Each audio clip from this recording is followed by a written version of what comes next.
Hello friends, welcome to my channel.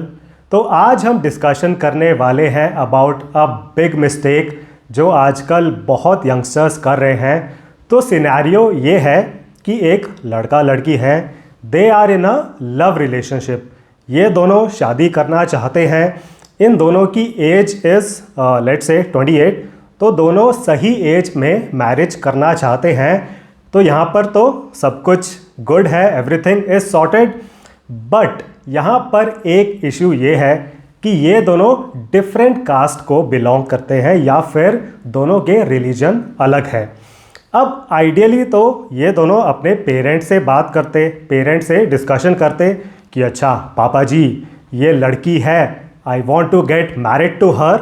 But क्योंकि वो लड़की एक दूसरे कास्ट को या फिर एक दूसरे रिलीजन को बिलोंग करती है, तो ये लड़का सोचता है कि भाई मेरे जो पेरेंट्स हैं वो तो बहुत ही एक कन्वेंशनल माइंडसेट रखते हैं, कन्वेंशनल थिंकिंग रखते हैं, तो उनसे बात करने का तो कोई फ़ायदा नहीं है, वो तो इस शादी को मना कर देंगे। तो मैं इस शादी को डिले कर लेता हूँ। अभी मेरी एज है 28, मैं अपने पेरेंट्स से बात करूँगा when my age would be 33। मैं अभी इस शादी को डिले कर लेता हूँ, बाद में उनसे बात करूँगा, तब शायद वो इस शादी के लिए मान जाएंगे। अब इस तरह ये जो शादी है वो डिले होती रहती है एंड एट दी एंड ये जो शादी है वो फिर रह जाती है, वो नहीं हो पाती है। एंड ये जो सिनेरियो है it is playing out in a lot of cases. And ये एक बहुत ही कॉमन मिस्टेक है जो आजकल बहुत यंग लोग कर रहे हैं, पेरेंट्स की रिक्वायरमेंट्स की वजह से शादी को डिले करना। एंड इस मिस्टेक के बारे में हम बहुत ही डिटेल में डिस्कशन करने वाले हैं इन टुडेज़ वीडियो। एंड आपको क्या करना चाहिए हम वो भी डिस्कस करने वाले हैं इन अ लॉट ऑफ डिटेल। तो वीडियो को लाइक ज़रूर करें, चैनल को सब्सक्राइब आप ज़रूर करें। तो चलिए शुरू करते हैं। तो देखिए ग्राउंड रियलिटी ये है एज ऑफ 2024 दिसंबर, जो मिडिल क्लास यूथ है they are not getting married. And जो इनके पेरेंट्स हैं वो भी इस बात को बहुत अच्छे से जानते हैं। एंड पेरेंट्स के अंदर बहुत बड़ा डर है कि भाई अगर ये जो हमारा बेटा है अगर इसने शादी नहीं करी तो फिर हम क्या करेंगे। तो डर तो बहुत है उनके अंदर, बट बाहर से उनका वही मोड अभी भी चल रहा है अमरीश पुरी वाला कि अच्छा बेटा अगर तुम शादी करोगे तो जो लड़की है उसके लिए कुछ रिक्वायरमेंट्स है कि वो जो लड़की है वो सेम कास्ट की होनी चाहिए, ऑफ कोर्स सेम रिलीजन की होनी चाहिए, सेम सिटी की होनी चाहिए, सेम स्टेट की होनी चाहिए, उसे हमारी सेवा करनी पड़ेगी। बेटा ये जो रिक्वायरमेंट्स है ना दे आर नॉन नेगोशिएबल। तो ये जो रिक्वायरमेंट्स की एक लंबी लिस्ट है वो उस लड़के को बहुत छोटी एज से बता दी जाती है कि बेटा ये रिक्वायरमेंट्स की लिस्ट है, जो तुम बहू लेकर आओगे ना she must meet these requirements. अब देखिए ये जो लड़का है वो खुद से अपनी पार्टनर को सेलेक्ट कर रहा है। तो वैसे तो पेरेंट्स को कहना चाहिए कि बेटा वेरी गुड, तुम खुद से लड़की ढूंढ रहे हो, तुम टाइम से शादी करना चाहते हो, वेरी गुड बेटा, जाओ कर लो शादी। बट उसके अपोजिट पेरेंट्स जो हैं इस रिक्वायरमेंट की लिस्ट को रख देते हैं उस लड़के के सामने कि बेटा ये तो नॉन नेगोशिएबल रिक्वायरमेंट्स हैं, ये ज़रूर मीट होनी चाहिए। तो छोटी एज से उस लड़के को ये रिक्वायरमेंट्स बता दी गई थी। अब वो बड़ा हो चुका है, उसकी एज है लेट्स से 28। तो उसे एक लड़की पसंद आई है, शायद वो लड़की उसके कॉलेज में थी या फिर उसके साथ उसकी कंपनी में काम करती थी। तो दोनों के बीच में एक लव रिलेशनशिप है, यहाँ पर लव मैरिज का मामला है। बट अब होता क्या है, देखिए मोस्ट ऑफ द केसेस में अब ये जो इतनी सारी रिक्वायरमेंट्स रहती हैं पेरेंट्स की वो कहीं ना कहीं मीट नहीं हो पाती हैं। भाई caste, religion, creed, area, state कहीं ना कहीं तो ट्रोल हो जाता है, कहीं ना कहीं वो रिक्वायरमेंट जो है वो मैच नहीं हो पाती है।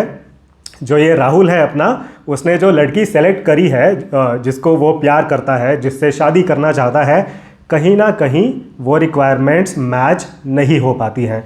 फिर जो अपना राहुल है वो फॉर्मूलेज लगाता है, वो फॉर्मूले लगा रहा है। अच्छा ये चलो सेम स्टेट की है, वेरी गुड, सेम रिलीजन है, वेरी गुड, कास्ट सेम नहीं है यार, पेरेंट्स तो मना कर देंगे, पेरेंट्स से बात करने का कोई फ़ायदा नहीं है, मैं शादी को डिले कर लेता हूँ, राइट। तो एट द एंड ये बहुत बड़ा इशू है कि बस वो जो लड़का लड़की हैं वो फिर ये सोच लेते हैं कि इस शादी को ना डिले करके फ़ायदा है, पेरेंट्स ने तो मानना नहीं है इस मैरिज को। एंड जो पेरेंट्स हैं उनकी तरफ से टाइमली रिमाइंडर्स आते रहते हैं कि अच्छा बेटा राहुल, ये रिक्वायरमेंट्स की लिस्ट ज़रूर ध्यान रखना, अगर बेटे की शादी रह गई, बहुत ज़्यादा डिले हो गई, they don't care at all, बस वो जो रिक्वायरमेंट्स है ना वो ज़रूर मैच होनी चाहिए। उनको रियलिटी पता है भाई आजकल पार्टनर को चूज़ कर पाना इतना ईजी नहीं है, बट नहीं, वो जो रिक्वायरमेंट्स है ना वो तो मैच होनी चाहिए। एंड फिर ये जो अपना राहुल है वो भी कुछ ना कुछ स्टोरी बताने लगता है अपने पेरेंट्स को टू डिले दैट मैरिज कि अच्छा डियर मम्मी जी, डियर पापा जी, मेरा ना ऑन साइट लगने वाला है, तो अगले साल बात करेंगे हम शादी की, जब मैं ऑन साइट से वापस आ जाऊंगा ना अगले साल, then we will talk about marriage. या फिर वो ऐसा बहाना बना देता है कि अच्छा मेरी तो प्रमोशन होने वाली है अगले साल, उसके बाद हम बात करेंगे मैरिज की। तो इस तरह वो जो राहुल है उस शादी की डिस्कशन को टालता रहता है बाय मेकिंग सम और दी अदर एक्सक्यूजेस। अब देखिए यहाँ पर रियलिटी ये है कि अब वो जो लड़की है ऑफ अनदर कास्ट, वो 28 की एज में भी दूसरे कास्ट की है, आप अगर डिले भी कर लेंगे तो 33 की एज में भी वो दूसरे कास्ट की ही रहने वाली है, राइट। तो ये चीज़ लोग रियलाइज़ नहीं कर रहे हैं कि वो जो डिस्कशन आप डिले कर रहे हैं, आपको लगता है कि चलो अभी आप अपने पेरेंट्स के साथ ये जो कॉन्फ्लिक्ट होने वाली है उसको आप डिले कर लेंगे, बट देखिए जितना ज़्यादा आप डिले करते हैं उस डिस्कशन को, उतना ज़्यादा आपके लिए इश्यूज़ बढ़ते जाते हैं। नाउ सबसे important part of this video आने वाला है अब। तो देखिए अब डिले करने की वजह से इश्यूज़ क्या होते हैं। देखिए पहला इशू तो ये हो जाता है कि in most of the cases वो जो लड़की है वो कहीं और शादी कर लेती है। अब देखिए ये जो लड़की थी, she was very very serious in this relationship.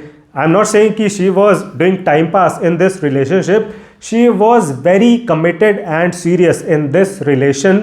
But लड़कियों के जो पेरेंट्स रहते हैं वो उनको समझा लेते हैं कि देखो बेटी, तुम्हारी एज हो चुकी है 28, 29, अब तुम 30s में जा रही हो, बेटी एक लड़का आ रहा है, वो NRI लड़का है, थोड़े दिन के लिए इंडिया आ रहा है, तुम उससे एक बार जाकर मिल लो, बेटी बहुत अच्छा लड़का है ये, इसके जैसा लड़का तुम्हें नहीं मिलेगा। अच्छा अब ये भी एक फैक्ट है कि गर्ल्स आर मोर प्रैक्टिकल, तो वो जो लड़की है वो भी सोचती है कि अरे ये राहुल का तो पता नहीं क्या चक्कर है, पता नहीं कब जाकर ये अपने पेरेंट्स के साथ डिस्कशन करेगा, इसके चक्कर में तो मैं शायद अनमैरिड ही रह जाऊंगी। तो राहुल का तो पता नहीं क्या होने वाला है, कब ये अपने पेरेंट्स से बात करेगा, मैं अनमैरिड तो नहीं रहना चाहूँगी अपनी पूरी ज़िंदगी, तो चलो I will get married to this NRI guy. तो वो जो लड़की है वो कहीं और शादी कर लेती है। या फिर कुछ केसेस में ऐसा भी होता है कि ये जो दोनों लड़का लड़की हैं who were in a love relation, ये दोनों इरिटेट हो जाते हैं कि यार ये क्या दिमाग की दही है, पूरे टाइम हम बस यही डिस्कशन करते रहते हैं कि अच्छा पेरेंट्स से कैसे बात करेंगे, पेरेंट्स को कैसे मनाएंगे, तो भाई ये तो बहुत ज़्यादा दिमाग की दही हो रही है, छोड़ो हम दोनों ब्रेकअप कर लेते हैं। तो at the end of the day यहाँ पर सबसे बड़ा इशू ये है कि वो जो शादी है वो फिर रह जाती है, वो नहीं हो पाती है because of delaying that decision, because of delaying that discussion with the parents. तो यहाँ पर फिर क्या होता है कि अब शादी नहीं हो पाती है, तो जो अपना राहुल है फिर उसका शादी के ऊपर से विश्वास उठ जाता है। फिर राहुल कहता है कि देखो I am never ever getting married now, dear parents या डियर वर्ल्ड, शादी गई भाड़ में, अब तो मुझे शादी ही नहीं करनी है, बहुत ज़्यादा मेरे दिमाग की दही हुई है because of these marriage discussions, I do not want to get married ever. And ये जो पेनफुल सिनेरियो है, it is playing out in a lot of cases. Because दोनों ने ये सोचा कि हम तो शादी को डिले कर लेंगे, 5 साल बाद, 3 साल बाद, 4 साल बाद हम पेरेंट्स के साथ डिस्कशन कर लेंगे। एंड 3, 4, 5 साल में लड़का कहीं और चला गया, लड़की कहीं और चली गई एंड इन दोनों की शादी रह जाती है। तो कहाँ तो ये लोग 28 में शादी करने की प्लानिंग कर रहे थे, their relationship was very good, but अब ये दोनों अपने अपने रास्ते जा चुके हैं एंड बहुत लव रिलेशंस का इसी तरह जो है कंक्लूजन हो रहा है। तो again very very painful scenario for both of them, for the boy as well as the girl. तो ये मिस्टेक आपको ज़रूर अवॉइड करनी है कि पेरेंट्स के चक्कर में आप शादी को डिले मत करें ना। अब सॉल्यूशंस की बात करते हैं, the most important part of this video, the solutions. तो मेरी तरफ से क्लियर रिकमेंडेशन ये रहेगी कि आप अपने पेरेंट्स के चक्कर में अपनी शादी को प्लीज़ डिले मत करें, वरना बाद में आप इस तरह के बहुत इश्यूज़ फेस कर सकते हैं कि या तो जो दूसरा पार्टनर है या दूसरी पार्टनर है उसकी कहीं और शादी हो जाती है, या फिर आप दोनों इरिटेट होके, फ्रस्ट्रेट होके ब्रेकअप कर लेते हैं। तो पेरेंट्स के चक्कर में या पेरेंट्स की रिक्वायरमेंट्स के चक्कर में आप अपनी शादी को डिले मत करें। देखिए, आप स्ट्रेट फेस के साथ क्लियर कट डिस्कशन करें अपने पेरेंट्स के साथ। तो देखिए, आपकी अपनी मम्मी जी हैं, आपके अपने ही पापा जी हैं, तो उनके साथ तो आप दिल खोल कर डिस्कशन कर सकते हैं। तो आपको उनके साथ क्लियर डिस्कशन करनी है कि देखो डियर पापा जी, ये जो लड़की है ये मुझे पसंद करती है, मैं इसे पसंद करता हूँ, हम दोनों का शादी करने का प्लान है। आई अग्री दैट ये लड़की एक दूसरे कास्ट को बिलोंग करती है, बट देखिए डियर पापा जी, इस लड़की के अलावा ना तो मेरे पास कोई और ऑप्शन है, ना ही आप दोनों किसी और लड़की को जानते हैं। अगर मेरी शादी इस लड़की के साथ नहीं हुई फिर तो मुझे ऑनलाइन ही देखना पड़ेगा। अब देखिए, ऑनलाइन शादी के टाइम जब आप मैट्रिमोनियल वेबसाइट्स पर जाते हैं, वहाँ पर कितना झूठ बताया जाता है आप इमेजिन भी नहीं कर सकते हैं, राइट। तो आप उन्हें बताएं कि डियर पापा जी, अब ये जो लड़की है मैं इसे अच्छी तरह से जानता हूँ, ये मुझे अच्छी तरह से जानती है, यहाँ पर तो कोई बात झूठ नहीं है, सब कुछ हम दोनों के सामने है। तो आप हमें आशीर्वाद दीजिए एंड हमारी जल्दी से जल्दी शादी करवाइए। तो इस तरह आप प्रैक्टिकल बातें करें अपने पेरेंट्स के साथ एंड उनको कन्विंस करने की कोशिश करें, बिकॉज आपको रियलाइज़ करना है, देखिए partner selection is the most critical decision of your life. Because अगर सही पार्टनर के साथ आपकी शादी हो गई फिर तो लाइफ बल्ले बल्ले है, वरना एनीथिंग कैन हैपन। तो इस तरह आप अपने पेरेंट्स के साथ डिस्कशन करें, प्रैक्टिकल बातें करके उनको कन्विंस करें एंड टाइम से शादी करें। एंड देखिए, ये भी एक फैक्ट है एंड ये ट्रेंड आजकल काफ़ी प्ले आउट हो रहा है कि जो पेरेंट्स हैं वो मान जाते हैं। पेरेंट्स पहले बहुत आपको अमरीश पुरी वाला मोड दिखाएंगे कि बेटा ना मुना ना, ये लड़की दूसरे कास्ट की है, हम नहीं करेंगे तुम्हारी शादी इसके साथ, बट फिर पेरेंट्स मान जाते हैं, बस आपको उनके साथ बात करना आना चाहिए। एंड इस तरह प्रैक्टिकल बातें उन्हें बताएं कि देखो डियर पेरेंट्स, भाई आजकल तो रिलेटिव्स सजेस्ट नहीं करते हैं रिश्ते, ना तो आप किसी लड़की को जानते हो, ना मैं किसी और लड़की को जानता हूँ जो मुझसे शादी करने के लिए रेडी है। भाई मुझे कवारा रखवाना चाहते हो आप पूरी ज़िंदगी, तो अब ऐसे तो कोई पेरेंट्स नहीं है जो चाहेंगे कि उनका बेटा हमेशा कवारा रह जाए। तो बोलिए अपने पेरेंट्स को कि डियर पेरेंट्स, बहुत अच्छी लड़की है, हम दोनों एक दूसरे को पसंद करते हैं, हमारी शादी करवाएं प्लीज़। एंड अभी तो हमारी एज है लेस देन 30, तो अभी तो हमारी सही एज में मैरिज हो रही है, प्लीज़ आप हाँ करें फॉर दिस मैरिज। तो इस तरह आप उस मिस्टेक को अवॉइड कर सकते हैं, the mistake of delaying your marriage to satisfy the requirements of your parents. And इस तरह प्रैक्टिकली आप इस सिचुएशन को अप्रोच कर सकते हैं। तो आई होप जो भी मैंने पॉइंट्स डिस्कस किए आज के वीडियो में आपको काफ़ी प्रैक्टिकल लगे होंगे। एंड अगेन, आपके कोई भी पर्सनल क्वेश्चंस हैं, क्वेरीज़ हैं, आप मेरे व्हाट्सएप नंबर पर मुझे ज़रूर रीच आउट करें। तो ये जो आज के वीडियो में मैंने टॉपिक डिस्कस किया, ये क्वेरीज़ भी काफ़ी पूछी जा रही थी ऑन व्हाट्सएप, तो प्लीज़ आप भी पोस्ट करें अपनी क्वेरीज़ को। बहुत अच्छी and interesting and relevant queries आ रही हैं मेरे पास ऑन व्हाट्सएप। तो I am really loving it कि लोग रीच आउट कर रहे हैं, अपनी क्वेरीज को पूछ रहे हैं एंड उन्हें सॉल्यूशंस मिल रहे हैं, which is very very satisfying for me. So thank you very much for watching this video. See you in the next one.